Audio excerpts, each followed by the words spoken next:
There we are, Sarah. Nice to see you. Lovely to see you too. Um, well, I just want to get right into it, really. I mean, you are a very busy person and you've got a lot of, I don't know what's the correct cliche, strings to your bow, I suppose. Would that be the right word? But I want to get right into, as a writer, I want to get right into life as a columnist. This sort of thing always fascinates me. And, there are many angles I want to talk to you on this subject about, but the first one is the practical stuff, really, that I always find. I've done a lot of work in journalism and things like that, but I've never really considered myself as a deadline columnist. You know what I mean? You have a piece out every week, and I just think you must have an enormous notebook of subjects to, like, how do you go about it? Or are you one of these people? I often think of, Tim Dowling in the Yes, in the the Guardian. lifestyle in the Guardian, who always strikes me as like the uber Alan Partridge of lifestyle columnists, who's like, that like every subject he picks is a bit like, yeah, you have a really tough life, Tim. And then I think I about know. his life, just sort of wandering around the poshest Just, parts of North London, having breakfast and yeah. moaning about the avocados. But talk a little bit I about, hope I like, don't do that. no, you definitely don't do that. I wouldn't say the opposite end, because I don't know what the opposite end of that looks like. It's probably not great. It's probably Sarah Vine or something. But you're very far removed from that. But still, I do think that the subject matter, once you find out, I suppose, which you must have done a long time ago, you find out what type of commentator you are, what sort of columnist you are. Then the next thing is to try and not deviate from that sort of authorial personality. Really, you don't write about, you know. Uh, Children dying in war one week and the next week about your avos not being ripe. Camping trip. You've got to, Yeah. yeah, hmm yeah. Pick a lane, I guess, which I'm not entirely sure I've done. But yeah, thank you so much. And just to point out that it's every month I have a column, not every week, because if I had every week, I Sorry, just yeah, couldn't. I couldn't do it. I couldn't. But yeah, weeks just whiz by, and the older you get, they last kind of they go quicker and quicker, right? So, but even once a month feels like a lot. When I think at the start of the year, I need to find 12 things that I feel strongly enough to write 900 words about this year. After, I guess it's been 6 years now, you do tend to think, oh, I've kind of done that before, or kind of, you're trying to think of new ways to treat essentially the same subjects, I suppose. But I'm very lucky. I have a lot of I guess creative leeway and freedom with the column. It is what it is. It's at the back of the magazine, so it's supposed to be kind of light, and it's supposed to leave people smiling or thinking. But sometimes I just haven't been able to stop myself from writing the things that have kind of burned my soul with injustice. The things that I just couldn't. There have been topics that I just could not write about. If that makes sense. So I wrote a piece about Epstein and his victims recently, and kind of drawing parallels to some of the behaviour that I've kind of experienced and others around me. And I couldn't not write that. It's not light subject matter, but I think it's important that kind of if your voice has something to say on a particular subject that you kind of do try. I guess, but they're the ones that I tend to struggle the most with because I go into it feeling strongly sometimes, and sometimes I go into it to find out. Sometimes I go into it to kind of think about how I feel about something. So I'll take a big idea, if you like, and kind of work through with it, like universal basic income was something that I wrote about during the pandemic, incidentally, when everyone else was also thinking how is the system going to kind of survive? When we didn't know how long it was going to last? And UBI was kind of doing the rounds as one of these hot new ideas, I guess, about how we could restructure capitalism. So that's quite a big that's quite a big topic to do in 900 words, isn't it? And I'm never sure if it's just bold, really. It's bold to try, but I believe that it's important to try. Well, I do always think as well about. I mean, I'm like you. I'm a great believer in writing really to find out a lot of the time what it is you think about something. I mean, when I used to do a lot of reviews, I would not really know what I felt other than like a gut response. I wouldn't know why I felt or what I felt about seeing a show, for instance, or reading a book until I'd written 1,000 words on it and sort of mapped that out. But also, I mean, writing on subjects like that, but you must feel it all the time that there is a sense of responsibility that you have that platform and to use that platform, if you like, in a responsible way. It makes it sound very beige, doesn't it? But like, No, no, mm, no. I get no. You're right. I think it is a privilege. Okay, so if you'd have told 3-year-old me, I hope that, as a child, I was obsessed with newspapers, just obsessed. So I was reading from a very young age. And then I learned at 40 that I was neurodivergent. So I wasn't very gifted. I was just very good at memorizing words. But um, as soon as I could read, I kind of would devour newspapers. Um, and if you'd have told me at 6 or 10 that, kind of fast forward to 30 years and I would have a column in kind of our national newspaper, and I am so proudly Welsh, and I called it our national newspaper to a Canadian woman at the weekend, and she said, "How sweet! I've never heard anyone call it a national newspaper because obviously still thinks of Wales as a principality, but fine." To my point, I would not have believed you, and sometimes I still have to remind myself of just what a privilege it is to have that platform. You're right, and sometimes when I'm writing about, I don't know, the pitfalls of online dating, or um, a particularly lovely glamping spot that I found. There are months when I feel like I'm not necessarily writing to find out. I'm writing about something lovely that happened, and I want to tell other people in Wales about this place or about this thing. Um, but yeah, I guess a few times a year something comes up that just feels so seismic that I can't ignore it, and it kind of eats away at me, and I have to write to get it out, and then I kind of try and knock it into some kind of shape. I guess because I do feel really strongly about, I wrote a piece during lockdown about racism in Wales because I remember getting completely incensed. Obviously, with the kind of rise of the Black Lives Matters movement, I just felt there was a lot of discourse on Twitter at the time. I've since left Twitter, but what a lovely place that used to be once. But yeah, by the time of the pandemic, it was just a bin fire, I think, and I was seeing a lot of white older men in Wales giving their opinions on racism, and largely kind of saying that it wasn't such a problem here, and that obviously people were breaking lockdown to go and protest. But I was just really interested in that tension, and in how there were certain parts of Welsh society that felt completely untrammeled, that were completely empowered to go online and tell people of colour in Wales that racism isn't a problem here. And I just thought, how fascinating, and how can I not write about that? How can I not? Um, I guess. So yeah, kind of gender I, I, issues, those type of I, I things. I tend suppose to.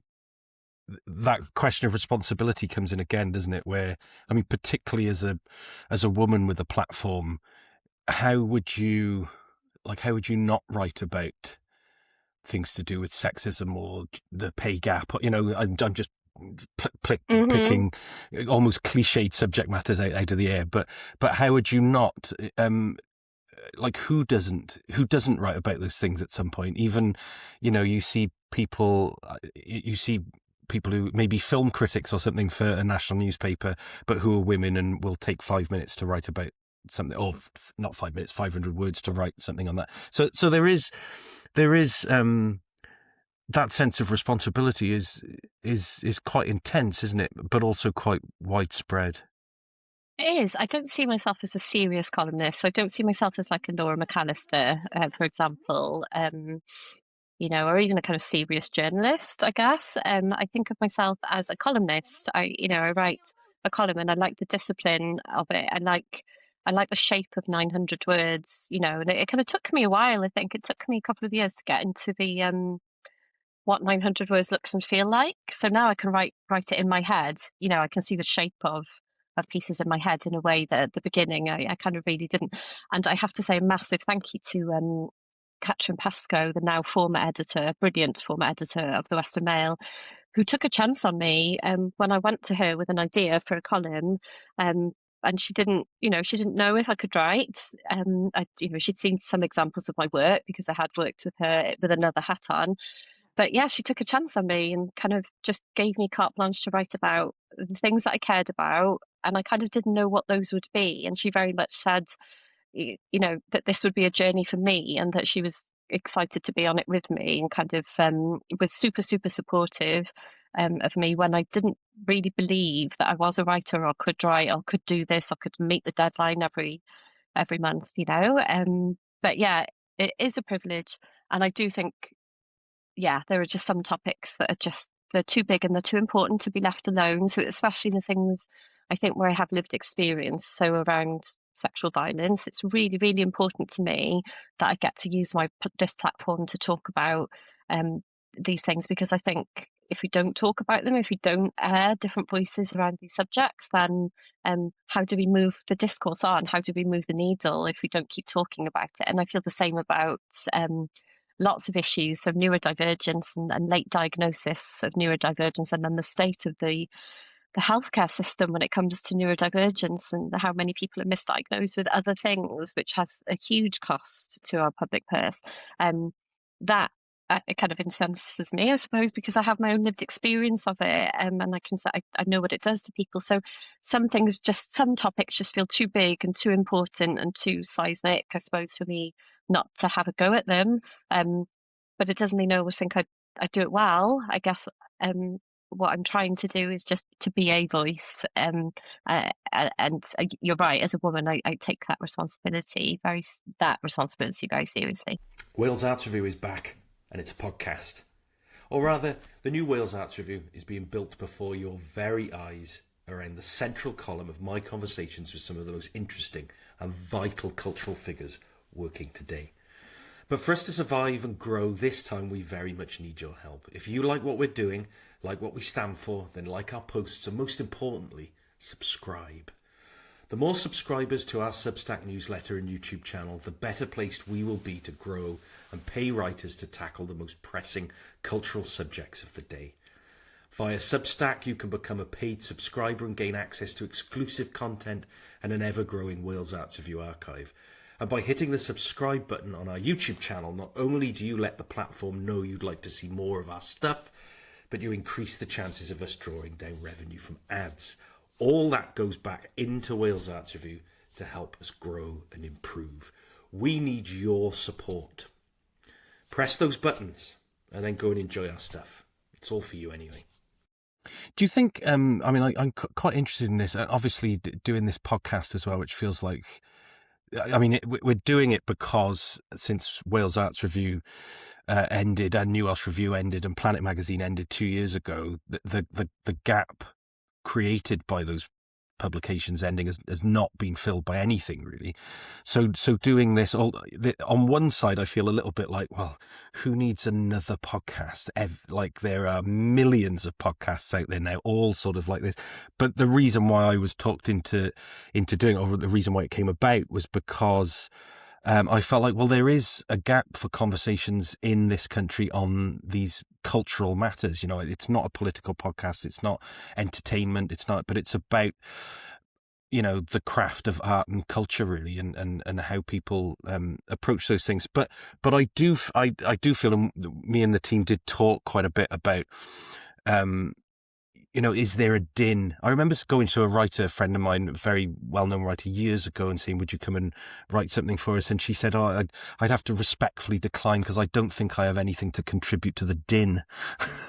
I'll just stick to writing, nice. My novel every 4 years. So do you think that even though it's probably obvious what I think about this, but do you think that din of social media and social commentary, do you think anything is changing? I mean, I understand why people think things are getting worse, but there's a lot of evidence to suggest that things are actually just are actually diversifying in the actual meaning of the word. That there's no left and right, there's no political party affiliation so much anymore. Things are just chopping up and everything's a bit of a cultural and political banquet really now. Oh, yeah, that's a really interesting thought, and obviously can pull on some of my experience in politics here, which we might come on to, I guess. But yeah, the din, it's it's a thing, isn't it? I've actually been really heartened by the end of Twitter. I think the death of Twitter did something good for political, for just discourse in Wales, but it has created a gap, I think, because there was a time when a critical mass of kind of people, I guess, cultural movers and shakers, but also politicians and it felt like everyone was on Twitter at some point, and it felt like it was a good place to be for a brief period in about 2010, maybe. And now, obviously, that most people have left, most of all organisations have left for very good reasons. Um, and I think it's amazing that you've launched this podcast, because I think, if anything, if we look at the success of podcasts like For Wales See Wales, so Will Hayward's, kind of branching out from Wales Online and going out on his own, which is a huge risk for a political journalist in Wales to take. Um, but his work is just going from strength to strength. He's picked up so many subscribers through Substack and through their podcast that they're actually employing people, and they're creating a model for kind of in-depth investigative journalism that hasn't really been done in Wales before. So I think it shows that there is, and I'm meeting so many young people at the moment who are politically engaged, who want to change things. I just happen to have met just just a selection of just really inspiring young people over the last few weeks, and that has given me hope, because I think if the discourse is changing and it means that kind of fewer white men are hogging fewer kind of spaces, then that's a good thing. I do feel like I'm seeing more diverse voices on social media and the platforms that I inhabit now, and they're the platforms that I have chosen, I guess, mindfully, because they bring me joy, and they don't make me feel sad. So I'm no longer on most social media, but I'm on Instagram. And I do see that there's and obviously a new generation of politicians coming in, and that is going to be really exciting, I think, in to a degree, post May, and we can talk about that. So, yeah, I don't know. I have been kind of thinking, when would be a good time to wrap this up, because I've been doing it for about 7 years now, 7 years this year. And I guess at some point I'm just going to run out of things to say. But if you ask anyone around me whether I might ever run out of anything to say, they would laugh at you. So I don't know. But I suppose, to a certain extent, I mean, the life of a columnist, there is only so many. I mean, I've always for 20, 30 years listened to a radio phone-in show at least once or twice a week on the BBC Radio 5 mainly, but others as well, and talk radio before it became talk sport and just became too obnoxious even for me. But and I always think, there are, and everybody kind of knows this in the business of phone-in radios and talk radios, there are your core subjects. There will always be potholes or the death penalty, and there are always these core subjects. But then there are the springboard subjects. Something happens in the news, a new Director General of the BBC yesterday, interestingly, taking the post the day that Google partly Google loses a court case about the way that it social media exploits addiction. the attention spans of young people. Yeah, so that's been quite interesting to see if people ask him about that, which I'm sure they will, about his responsibility in that sort of arena. But I suppose in column writing, it's the same thing, isn't there? You have your sort of stock. I remember when I used to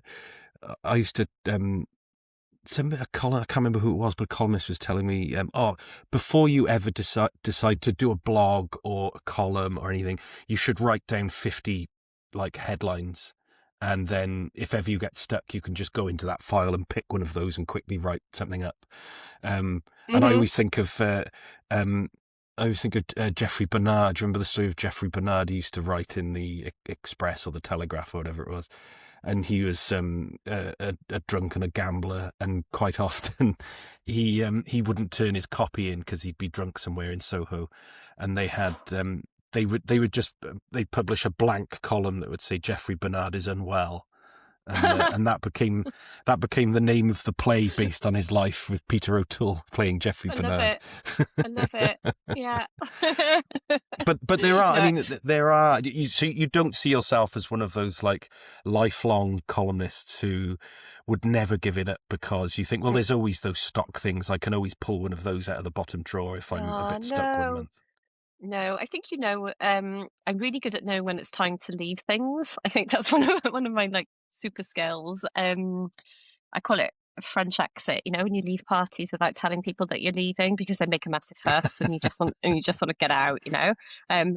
So I think I'm pretty good at knowing when to kind of call it a day, and I think I'll know when, because it will mean it's not that I don't feel a sense of dread sometimes, and it's important to know the difference between the two feelings. So sometimes the sense of dread about a deadline is not a dread about having to write. I'm actually really pleased that I get the opportunity once a month to be forced to sit in a room and write for fun, because so much of the writing that I do is for my day job, which is very corporate, and it's just different. So um I think the day that I sit down and feel a sense of dread, not about the deadline, but a sense of dread that I have to write this thing, which I've never felt yet, then I think I'll know when it's time to go. And I've had that feeling before. I've had it in jobs, I've had it in relationships. I'm just pretty good at knowing, okay, this has run its course.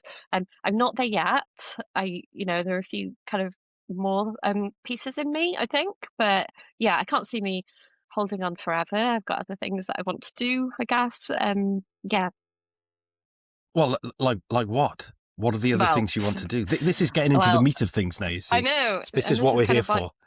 this is why I write to find out. I don't know. I guess I find myself at an interesting juncture of my life because I have one child who's not a child now. He's just turned 19, and he'll be going off to Liverpool to study in September. And I settled in Cardiff because I wanted him to grow up here. I wanted him to learn Welsh. I wanted him to be educated in Welsh. It just really mattered to me. Um, to come back here, I was in London when I was expecting him, and now he's going off to university. I'm kind of in that process of really. This year is it's a year of writing to find out what I am when I'm not a mother. And I know you're a dad. You're always a dad, whether they're in the room or on the same continent as you. But your role changes. Like they need you for different things, and the intensity of that need changes. And you don't need to physically be present, obviously, in the same way anymore. And so that's opening a new door for me, and I don't really know what it looks like on the other side, but I'm really excited about that and what that might look like. I suppose one of the advantages of having him young was that I still feel young, so I still feel like I guess I've got some life and some adventures left in me, and I'm looking forward to finding out what they might be. But they feel kind of fuzzy at the moment, and I guess this year I'm going to be trying some new stuff and just write again, writing to find out, because for 20 years. Writing to find Uh, out. yeah, this is the ultimate writing to find out, because it's the ultimate transition, I think. Now, if you know anything about neurodivergence, you'll know that people with ADHD or autism really struggle with transitions. And so, obviously, becoming a mother was the biggest transition that ever happened to me. And I was quite young when it happened. And then now I feel like I'm going through another significant, like huge transition in my life, which is a kind of my baby is moving out, he's flying the nest. And then who am I? Because for 20 years, being a mother has been kind of my primary identity and my number one job, I guess, of just keeping him alive, keeping him safe, keeping him, his well-being nice and balanced. That's been my primary function for 20 years. So I guess this will be a year of finding out, because I'm not the same person I was when he was born. I'm a completely different person. So who is it? And who do I want to be? And how do I want to spend my time? And I think these are kind of big questions that face all of us, especially if we're parents at some stage in our life. And they're questions I feel excited about the privilege of being able to grapple with those questions. I lost my own father at 44, I should say that. So this year feels particularly seminal to me because I'm turning 44 felt really big in a way that I've always been really conscious of my mortality. This is getting really deep and dark, but kind of getting to the age that he was when he passed away just means that I'm grateful for every single day that I get. It sounds like a cliche, but kind of from here on in, because my father never got any, to 45, I'm just really just grateful for every day and looking forward to finding out how do I want to spend that time now. So yeah, big life changes going on. I'm sure that in that hopefully there'll be kind of some a rich seam of material somewhere, but we'll see.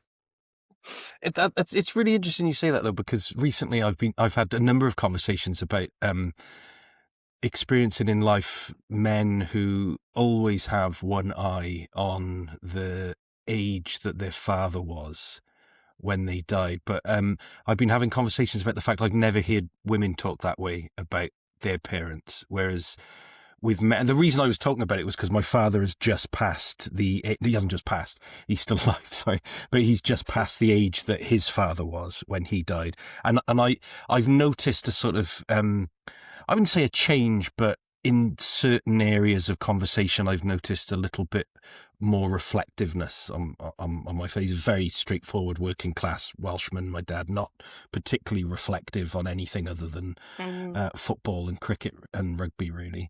But Hmm. but so I've noticed that he's been sort of a little bit more, I don't know, yeah, talking about things like mortality and talking a little bit about his father.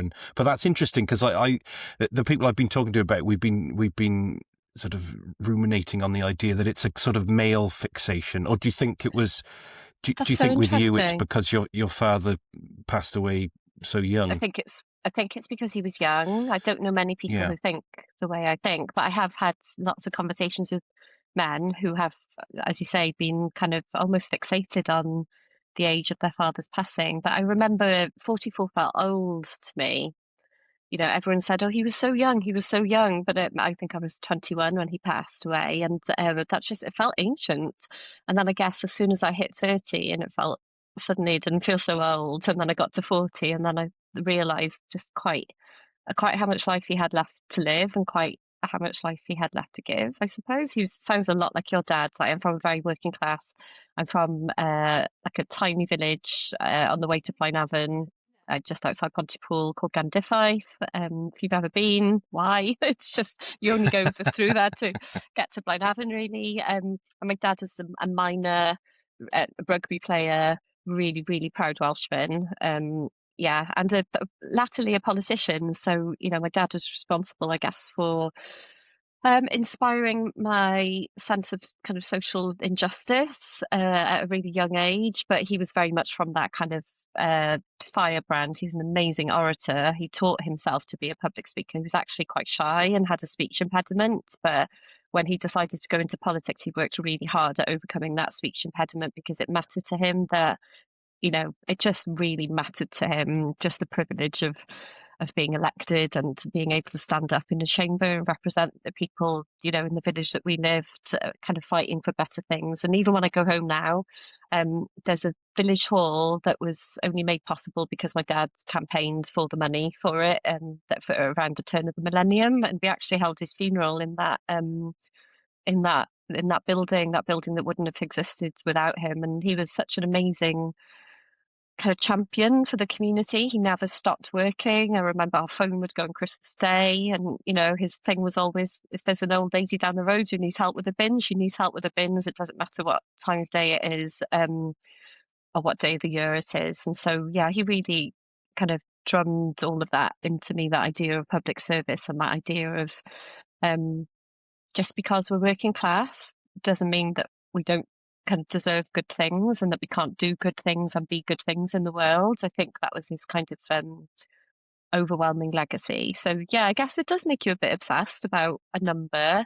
And turning 44 just felt huge. And then the birthday came and it was over, and it was like I could breathe a sigh of relief that I'd almost been kind of building up for kind of 15 years.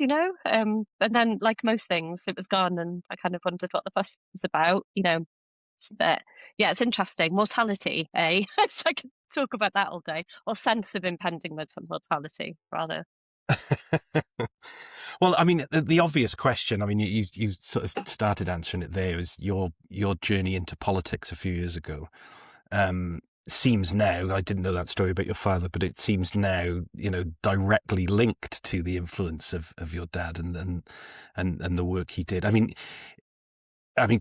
He must have been, right there at your shoulder during that whole time. This wasn't something where, I assume, this wasn't something where you were elected to Cardiff Council and you just sort of went, "Oh Christ! I just realised that's exactly my dad would have liked that." That never crossed my mind before.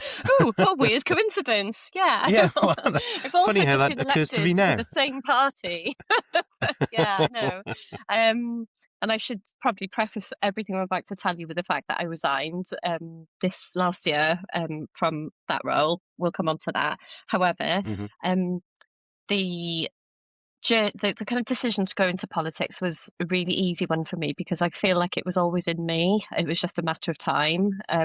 So I used to go out and campaign with my dad. So from a young age, I was kind of knocking doors, talking to people. So I guess things like canvassing, which when people go into politics, people can get really nervous about it and not like it. It was one of my favourite things to do because I'm just so used to being dragged around to strangers' houses and talking about their problems and, going into old people's homes and kind of talking to the older people there. And my dad was really, really good with older people in particular, kind of felt like older people in our community were kind of invisible and ignored in much the same way as young people. So he was really good at kind of speaking up for, I guess, voices who are usually just kind of invisible or we don't hear them. And he was really good at that.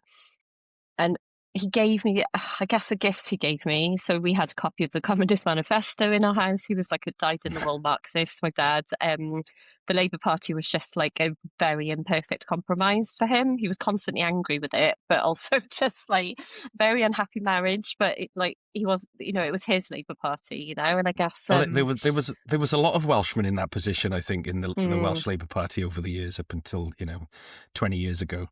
A lot who sort of settled on Welsh Labour, but were actually far lefter than far that. more radical. Yeah, yeah, and I would Yeah. definitely put him into that kind of category, I suppose. But what that meant was, as a teenager, I was out campaigning for devolution. I was kind of knocking doors in Newport with John Prescott for the devolution campaign, just when I should have been in school, kind of probably for like A level class. But my parents are very kind of go out and do the thing, come and have all of this experience. They could, I guess my dad particularly could see that I was interested and cared about it, and it lit me up, and that I was good at it. I was good with people, and so he just kind of co-opted me a bit and just dragged me into campaigning. So I guess it was always there in me, but then very long hiatus for life reasons, I suppose. So my dad passing kind of made me just, I guess politics just felt just too raw without him for a while. So I kind of, whilst I was always politically engaged and always had opinions and would always shout at the telly, I guess life just got in the way. My career, just started working on developing my career, and then found myself expecting a baby, and then you buy a house, and then suddenly 10 years has gone by. But in 2021, the party approached me about representing the part of Cardiff where I've lived for 20 years, a part of Cardiff that I love and I'm very passionate about um, making better.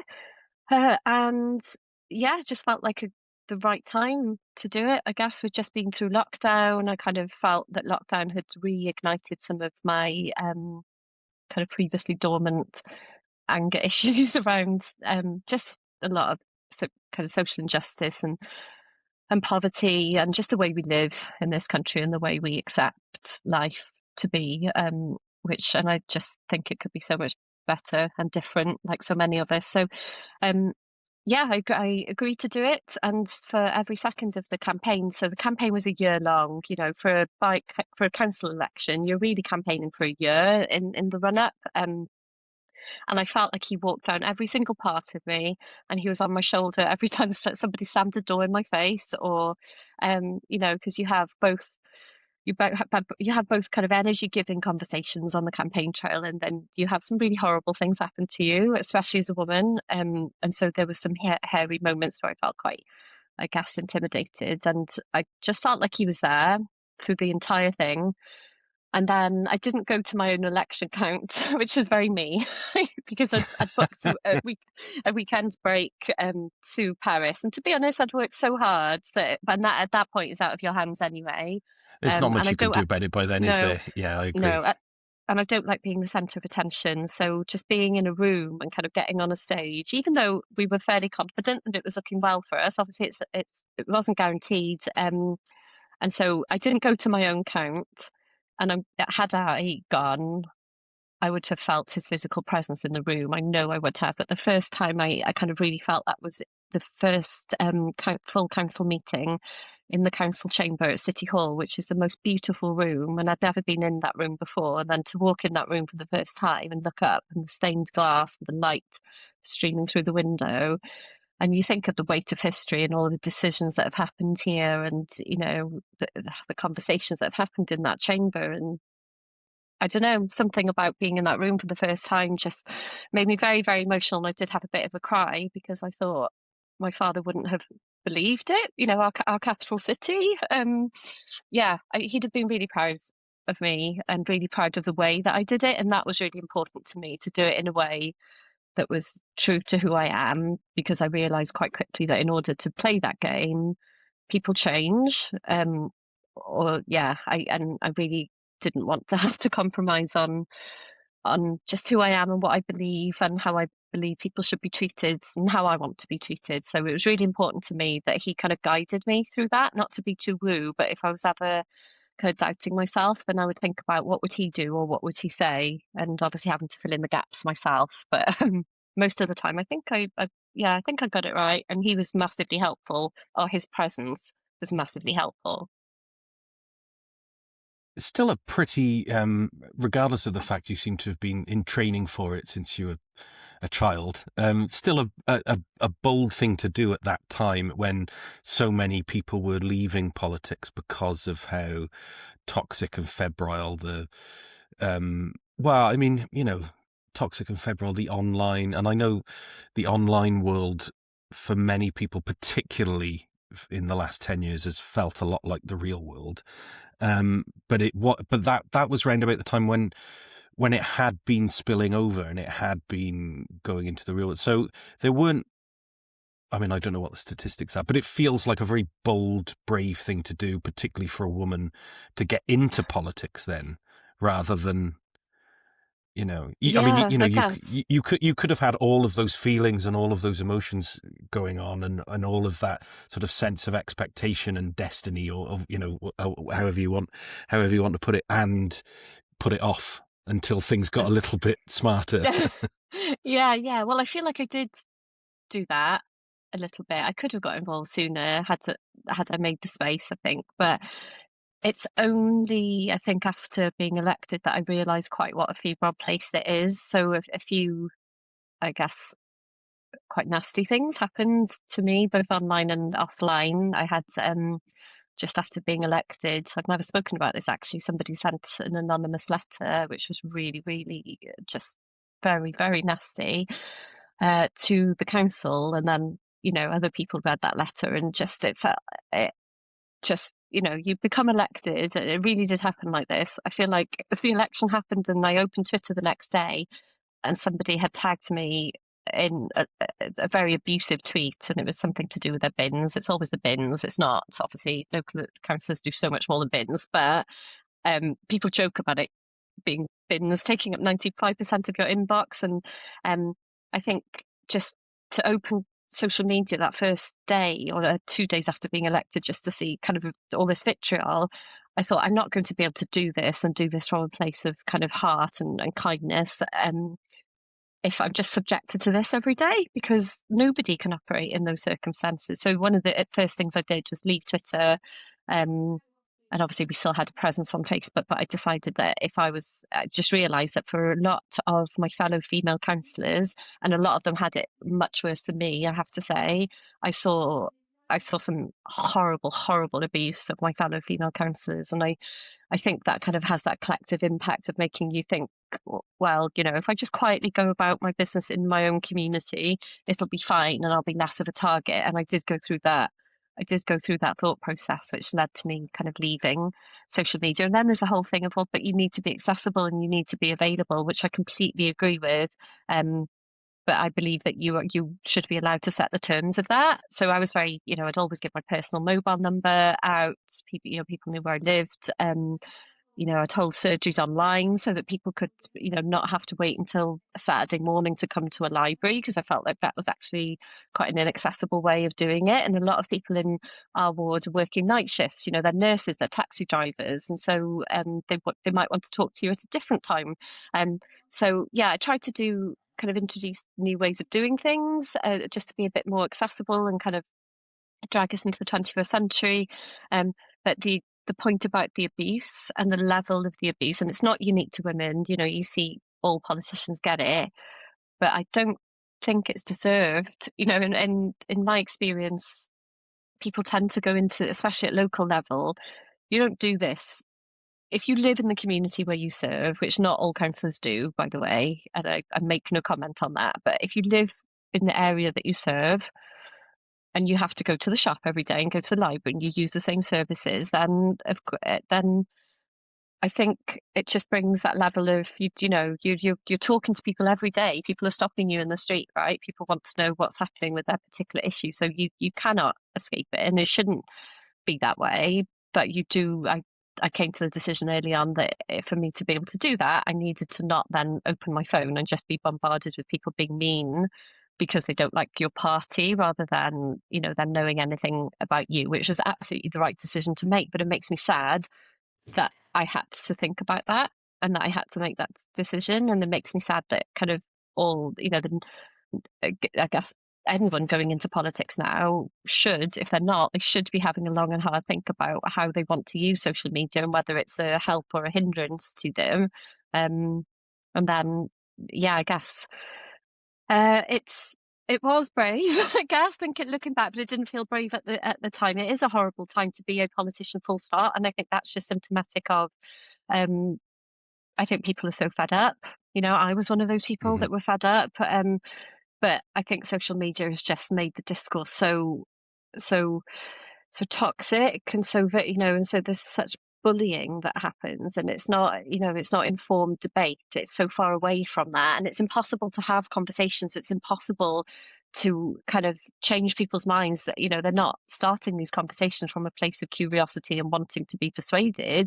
They already know how they feel, and there's nothing you can do to change that. And so it was really interesting early on. People might not know this. This is very geeky, but I didn't know this. So when you start campaigning for an election, I thought that the job was to talk to everyone and get them to change their minds. So persuade them. I thought the job was one of go out, talk to everyone and persuade them, and then we'd be out. And I love talking and I love hearing about people's lives and I love people. So campaign trail fun was really stuff was really fun for me, but I kept being told off by my more senior colleagues because it would take me ages to kind of get round a cul-de-sac or to get down the street, and they'd be stood there kind of looking at their watches, tapping their watches, go come on. And then one of them, who's been around almost forever, she's been around for a very long time, said, you need to understand that if our data tells us that they vote Conservative or whatever other party, your job is to not knock their door. Our job is to not even remind them there's an election. Our job is to try and make sure they don't come out and vote, and kind of that was such a kind of, it sounds so stupid and so basic, but even, when I was campaigning with my dad, they didn't have the same level of insight and data. The Labour Party is a data machine now. They have so much Hmm. data. So when you approach a house, you're likely to know who lives there, their names, ages, and how they voted or said they were going to vote in the last election. That's a lot of information. That's a lot of power for you to have before they've even opened the door. Um, so that was interesting for me to kind of realize that actually we're not supposed to talk to everyone. We're supposed to talk to the people we know support us and try and persuade them to come out and vote, because that completely changed the tenor of the whole campaign for me, because I really wanted to talk to everyone, because I think that under the system we have, which is not perfect, if you're voted in under a first past the post system, you are still representing everyone, whether you agree with whether you agree with them or not. You are still there to represent everyone, whether they voted for you or not. And I felt pretty strongly about that. Um, So yeah, I had to dial down the chatting on the campaign trail. Do But you, do even you that, think I learned so much. do you think that the do you think that the job of the elected politician has become impossible? It sounds to me, you know, if you look at like your dad's era and the era now and the eras we're looking at down the road. I mean, I don't want to get too much into a conversation about what Wales is going to look like this time in 6 months or in a couple of months, Mm. but with the elections coming up in May. But do you think the job the job of a politician with integrity then has become impossible? That's a much better question. Thank you. Yes. So before you put that qualifier in, I was about to say not impossible, but very difficult. But I found it impossible. It doesn't mean that everybody will find it impossible, but in my experience, I found myself witnessing behaviour that was so far removed from the stated values of our party and so far removed from the Nolan principles of public life, quite frankly, just regardless of my political persuasion, that it was impossible for me to stay, because in staying, I would have been condoning behaviour that in my column I call out all of the time. Hmm. So it felt hypocritical of me to stay in an environment where I was witnessing behaviours that were kind of beyond toxic. And yeah, I think people would be quite shocked if they, and obviously I can't talk about the extent of some of the conduct that I saw for, And why yeah, for, not? Have you had to sign anything to? No, I mean, I'm not going to press you, no, obviously, but I haven't signed anything, but there was, and this is in the public domain, there were a couple of cases kind of flitting around the treatment of women, young women in particular, in the group in Cardiff. Now, it's important to say that I do not believe for 1 second that issues of misogyny are unique to the party that I was a member of for so long. I don't think that for 1 second. I think political parties are reflections of society, and sadly, we still have a long way to go. However, it was my party, and it's a party that I joined when I was 16, and a party that I believed stood for the values of kind of fairness, equity, and equality, and that everybody deserving the same treatment. So fundamentally, I believe that was the party that I joined. The conduct that I witnessed, I've never spoken about this publicly, but the conduct that I witnessed from people who've been around for decades and should know better, was just so reprehensible and so counter to my own personal values, but also for me the values of the party I thought that I joined. It was a really, really difficult decision for me, because I've now explained to you what a big decision it was to go into politics in the first place and how much it mattered to me, and what a kind of I almost saw it as a continuation of my father's legacy, in a way, which may or may not be healthy, but I I meant it, and I did it because I meant it, and I did it because I believed I could make a difference in my local community, and I wanted to, and I really fundamentally still kind of hold that all those decisions were the right decisions. What I then discovered, I could never have guessed, and nobody could have warned me. Maybe some people could have warned me, but then I guess they don't, because they want you to stand for them and they want to win an election. So, um, yeah, I guess that meant that last year was a huge learning curve for me, and breaking up with a political party, although not difficult at the moment with the Labour Party, has probably been one of the decision to end a relationship I've probably like spent the most did, time did you agonising over. That's sad, but true. did you leave the party or just step Yes, down as a councillor? You I left the stepped party. down as a councillor and I left the party. Yeah, Yeah, which, as I I said, felt wasn't. I left the Labour Party a long time ago, ironically over its refusal to sack Ken Livingstone when he was London Mayor, over his comments about um, about Jews and Hitler, and his refusal to talk about Jews at any point without mentioning Hitler 3 sentences later. But I know. yeah, it was difficult because I had a very thin but a sort of friendship with Paul Flynn, who was my MP in Newport at the time, and he sort of wrote As to did me. my And dad. Hmm. yeah, well, I love Paul. I didn't know him very well, but I sort of he came to my first book launch. He came to my book launch. He was very supportive, and he was very nice, and he was a good guy. But He was a good guy. I had a very I mean, I wouldn't go into it because it was private, but I had a very sort of odd exchange with him about my reason for leaving the Labour Party, which yeah, I mean, he was great, and I wouldn't say anything to the contrary. But his perspective on me resigning my membership of the Labour Party, which obviously was no big deal to anybody, and but It was to him, as somebody who we knew. Well, as we knew each other, he just thought he'd try and change my mind briefly, for 5 seconds, and he couldn't, and that was the end of that, really. But but it showed a little bit of insight into the institution at the top end of the Labour Party, because he was about to become, I can't remember what position he held in Corbyn's shadow cabinet, but he was about to become a shadow cabinet minister for the first time he'd ever been in any sort of cabinet, I think, in his 40 years of being in Parliament. But as this isn't a politics podcast and it is a cultural podcast, I want to bring it back around to there are very few countries in Europe that have a relationship with one single political party like Wales has done with the Labour Party. And you mentioned, correct me if I'm getting this wrong, but you mentioned that the identity of the party being something that is reflective of the country in general. I mean, you get the party you vote for, I suppose, is one way of putting it. But there is a real cultural connection historically between Labour, Welsh Labour, and Wales's heartlands, if you like. That there's a sort of social conservatism, an old-fashioned social conservatism, small c conservatism, mixed with sort of quite radical, maybe small r radical social fiscal and social politics.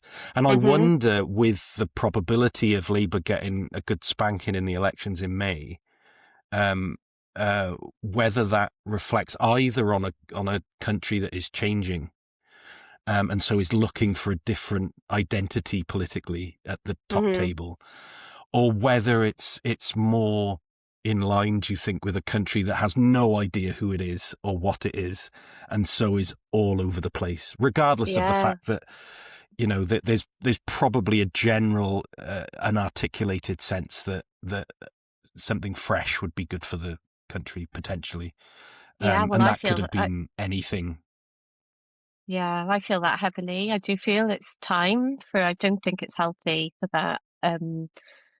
That relationship that has lasted such a long time. I think Wales is ready for something new, and I say that with sadness because I was a member of the party and believed in the party's mission, and I do believe that the Labour Party has done good things in Wales that we have, or I still say we, they can point to things that we as a nation can be really proud of and have kind of set a standard with, things like organ donation, free prescriptions, these things are things that matter, particularly free prescriptions. We live in one of the sickest countries in the UK, right? So that makes a fundamental difference in people's everyday lives.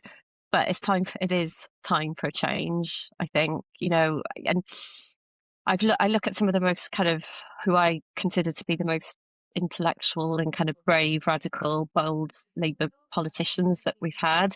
And they've also had a horrible time lately. So I'm looking at Lee Waters, who's standing down, who brought in 20 miles an hour to a hailstorm of abuse. And, I have to say, received very little backing publicly from his colleagues for, really went out to bat on a policy that we know has changed lives. And, so I feel like even when we've had pockets of brilliance, we've just the party has just messed it up, and I think that I've seen it myself, that institutional idea that we have always been in power and we therefore deserve to continue to be in power is a real thing. I've seen it, I've heard the conversations, and I don't think it's healthy. So yeah, I won't. I'm happy to say I won't be voting for the candidates on the slate at the next election. In terms of Wales and kind of, are we ready for a change? I think I really want to read Will Hayward's new book, Who Cares About Wales? And my Kindle copy hasn't downloaded, and I was so frustrated because I'm desperate to read it. Because I guess I see lots of different elements. So I do a lot of work in my consultancy hat on around business support and economic development in Wales. And what I see through that is that there's a huge amount of entrepreneurial talent and confidence in Wales.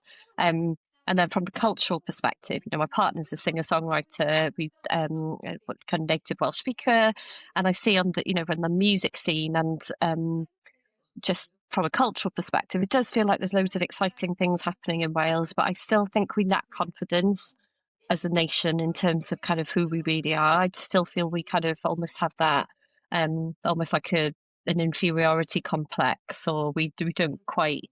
I don't know. I don't know what it is. It's really hard for me to articulate, but I sometimes feel it's like Wales really holds itself back from a psyche perspective, and I wonder if that's from, just millennia of being, you know, conquered and invaded and put down and all of those things. So I don't know, but I'm both I think terrified and excited about May. I I'd be think. interested to know what you think with we've been talking about the demise of the Welsh Labour Party and the election coming up in May. It'd be interesting. I've been party to quite a few conversations lately about what that might mean specifically for the cultural industries in Wales. I don't want to get the figures wrong, but the decrease in funding for the Arts Council, for instance, and the cultural endeavours in general since 2010 or whatever it is. We'll put the actual statistics in the show notes, perhaps.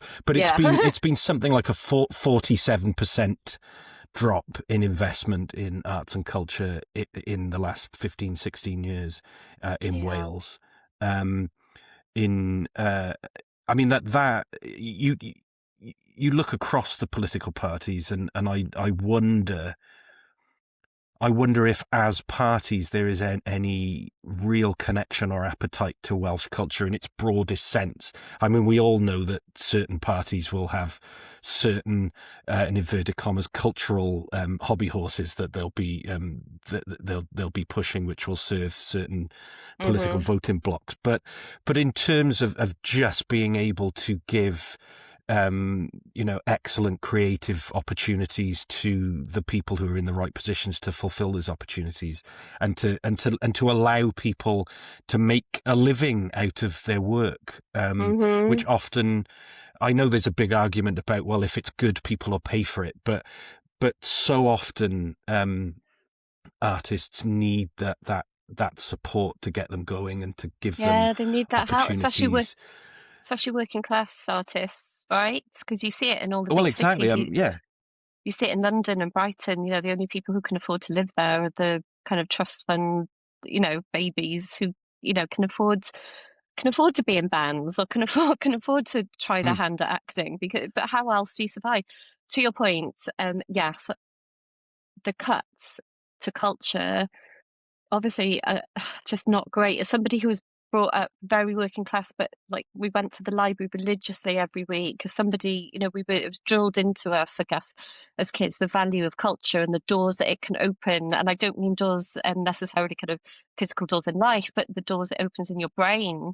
I think culture is just fundamentally important to the health of a nation and to the health and well-being of individuals. And when we know that culture can deliver so much in terms of the public purse as well, and so we investing in culture is actually it's good to invest in culture because we know that the outcomes at the other end are that we can make people happier, we can increase their well-being, and I it's there's a Raymond Bevan quote about religion and socialism. The language of priorities is the religion of socialism, and I think the trouble for the last kind of 25 years has been that so much of it was under I would say this, but under a Conservative government UK level in austerity, and then there were some really, really hard choices that needed to be made. But I'm not going to apologise for them or like on behalf of the party because I feel that that is my place necessarily. But I have been as upset at the cuts whilst understanding that there were difficult decisions to be made with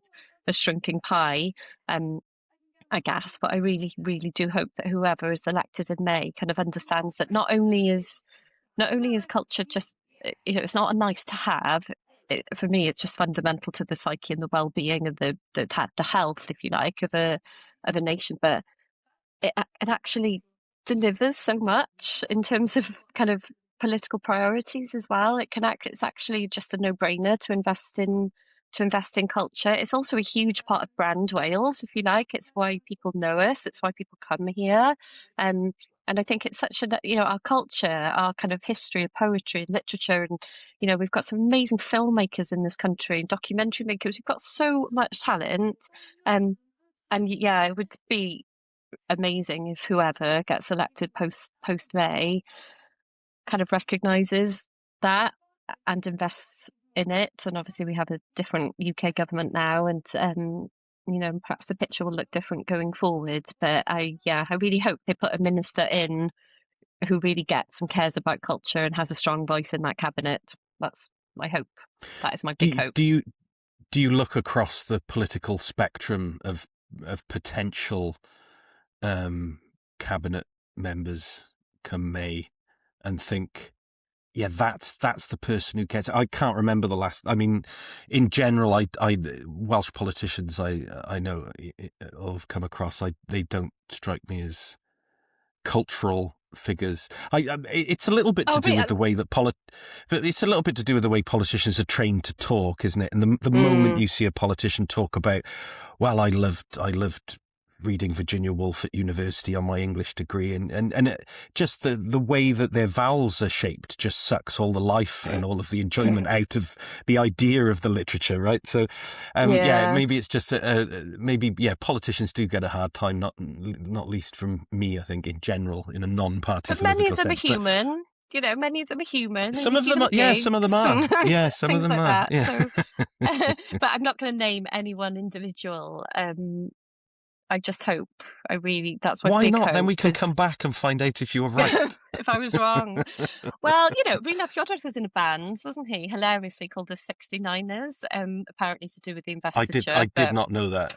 I did not know that. Yeah. So I don't know whether I'm glad I know that now. Actually, that's make of that what you will. So that's a start, I suppose. But just understanding just why it matters and that it's not a nice to have. I think Cardiff Council are doing some amazing stuff around the Cardiff Music City. Really kind of trying to kind of breathe new life into the music scene. It's hard because venues are closing left, right, and centre. It's really hard to keep an independent music venue going, and then when those venues close, it becomes harder for people to get gigs and to kind of build their career. So there's so much at grassroots, and then at national level that needs to be looked at. And just hope.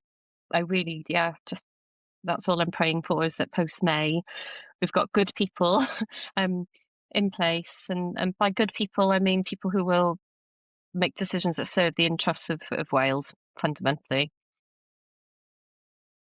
That little girl that you were talking about earlier, that was you. What would she be surprised to find out that you do next? I'm interested in you talking about that you were obsessed with newspapers and magazines when you were little. That's very interesting to me. Why was that? What was the thing about them that... Word, just I don't know, something about words, just lighting up my brain. Books were passports. I was brought up in a council house. My parents didn't have money for books. They were, my dad is a miner, so for during the strike, we had no money coming in at all. So, and then latterly, as he became his political awakening, our house started to fill with kind of Will Hutton and Commons Manifesto. That was the first one. I said, those type of writers, and then I guess that's how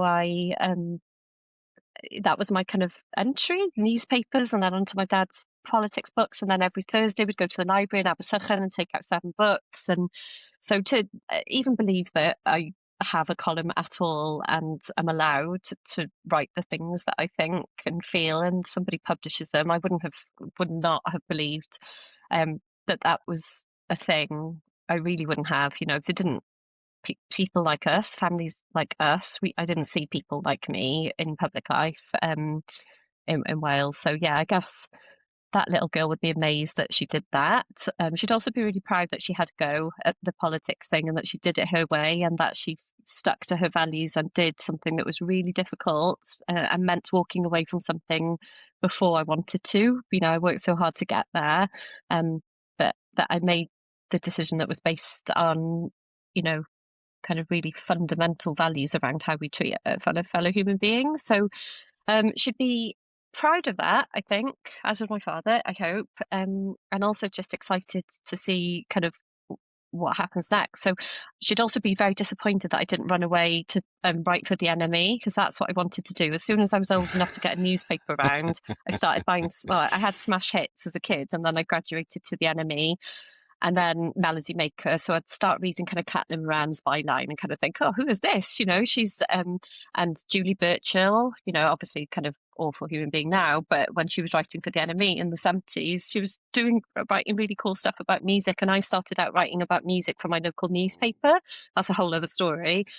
So I had this idea that I'd be like Julie Burchill or Caitlin Moran, and I'd go to London and make my fortune on music papers, and that never happened. So I think she'd be disappointed that I didn't do the one thing I really wanted to do. But I kind of still ended up writing. I still love music. I just live out those fantasies in different ways. Like I went to see the Cribs with my son last night, try and go to a couple of gigs every month at least. I kind of love live music at festivals. So I still get to absorb all of that stuff, I suppose. And that's what my parents, I have so much to thank them for, because my love of music and my love of reading, all of that came from my parents, who always told me, it's an accident of birth that we don't have much, but it doesn't mean, the whole bread and roses thing. I was never brought up to think the culture wasn't for me. Obviously, I was never taken to the opera.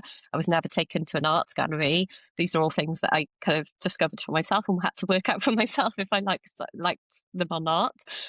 But music, literature, and political writing, I guess, and kind of good opinion writing, I have my parents to thank for all of those. So my little girl would say thank you to my parents for things that she didn't realize she'd value so much for a long time, I guess. It also just feels like a very Welsh story, that working class culture, that autodidactic, libraries gave us power, all that stuff, and here you are, it feels like a good Welsh story. Thank you so much for coming, joining the podcast and being a guest, Sarah. It's been really great talking to you. Oh, you're so welcome. It's been so nice to chat to you, and I'm so glad this exists, as there is absolutely an appetite in Wales for this. I'm sad that the gap exists in the first place, but thank you for filling it. It's a really important thing, I think. Well, thank you for saying. Well, that's it. With an audience of one, you are an abandoned bike rusting in the rain. You are a crowded train.